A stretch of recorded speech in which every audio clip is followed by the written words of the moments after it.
Mga Lods, magandang araw sa inyo. So meron palang isang comment dito about sa Tony Talks Again na gusto kong sagutin na sa tingin ko is magiging educational. So ang sabi niya kasi, pero kahit na ikaw tumanggi. So kahit na raw tumanggi ako sa bayad, kulit no, ayoko nga no, pinipilit pa rin nila. Kahit na nga tumanggi daw ako, sabi niya, alam mo ba, nasa 3.6 million views. 500,000 to 750,000 pesos na ang kinita ng segment mo. As tao din dapat you have at least share na 10% or 75,000 pesos. So ganito yan mga Lods. 750,000, hindi naman yan lahat sa Tony Talks eh. Kasi meron yang director, producer, lightsman, cameraman, researcher, utility man, si Madam Tony mismo, di ba? May pagkain pa dun, renta, and bills, tubig at kuryente. So may overhead dyan. So kahit pumunta ako hindi ron, kailangan i-sustain ni Madam Tony yun. At meron ibang pwedeng interviewin bukod sa akin. Okay? So, aandar sila. Aandar yung platform nila. Ganun yun.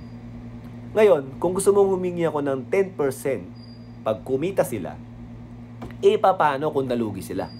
Kailangan ko maglabas ng 10% papunta sa kanila. Kasi, nung kikita sila, manghingi ka ng 10%, pero pag malulugi, hindi ka kasali.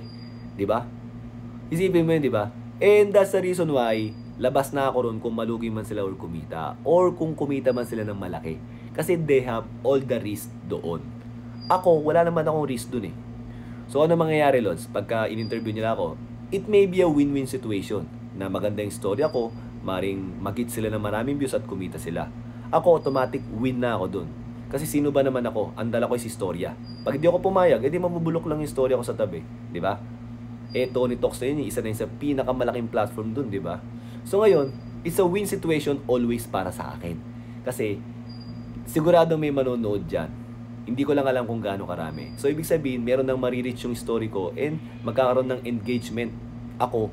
So, yung social medias ko is pwede lumaki. Already a win situation. Sila, paano kung hindi nag-hit ng maraming views yung video ko, yung segment ko? Kumita ng konti pero hindi sapat para sa pasahod niya doon sa araw na yun. Di dapat maglabas din pala ako ng 10%. Pero hindi nga eh. Kumbaga sa kanila na nga lahat ng risk eh. So ngayon kung sasabihin nyo sa akin, lagi na naman kumikita yung videos nila eh. Well, deserve nila yun. Noong mga panahon na binibuild nila yung platform na yan, para dumating sa time na maging profitable yan, wala ako nun.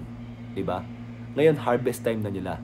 Ngayon, pag sabihin nyo na, syempre Tony Gonzaga na yan. Yes, binuild din ni Madam Tony yung sarili niya, yung pagkatao niya, yung pagiging celebrity niya magmula noon. Kaya ngayon nag-harvest time siya sa mga ganyang klaseng platform. Wala ako noong mga panahon na yun. Tapos ngayon kumita yung isang video because of their platform and only a part of my story. 'Di ba? Only a part of that is my story pala, 'di ba? Gusto mo mangingi ako ng 10%? Siyempre, para naman unfair din sa kanila yun kung iisipin mo mabuti. Tanda mo yung makinarya na yan, natin pa nilang nabuo yan. Ako nakikigamit ako ron para makapag-share ako ng story ko na mas makilala pa. At mas maka-hit pa ng maraming tao and to influence more people sa kabutihan. Kasi kabutihan naman yung story ko eh. Ngayon, kung sinasabi nyo, may mga ibang in-interview na binayaran, depende kasi sa usapan nila yon.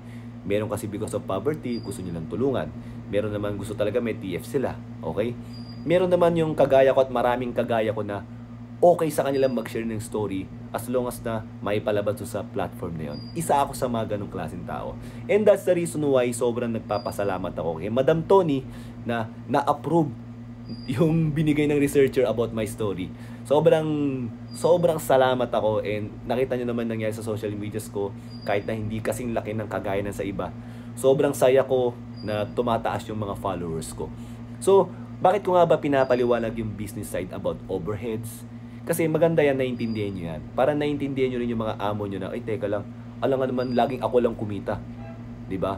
Kung yung boss ko malulugi, siguro okay na rin kahit papaano meron akong maiuwi para sa pamilya ko. Kasi baka in times, magtuloy-tuloy yung makinarya, hindi makikinabang ka rin. Ganun kasi yung mga nasa taas eh. Dati ang hirap kausap nito eh, konting kibot, gusto ganito. Eto ngayon, nung umo-okay na, gusto niya siya, hindi, iba kukunin ko. Yung alam kong maayos kausap at nakakaunawa kung paano ba umaandar ang negosyo. Minsan talaga, Los, hindi lahat pera palagi. Minsan yung building your network, yung pakikisama, and darating yung time na mag-harvest time ka. Sila Madam Tony G, nag-harvest time na sila. And inspiration ko sila na sana dumating sa point na magkaroon din ako ng ganung klaseng mga makinarya na magiging harvest time ko na rin pagdating ng time. So mga lods, sana naintindihan nyo tong mga pinagsasabi ko. Sabi ko nga, medyo educational.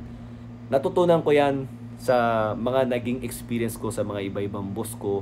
Alam nyo naman, talagang medyo masalimot at makulay din yung mga pinagdaanan ko. So yun lang mga lods. Thank you!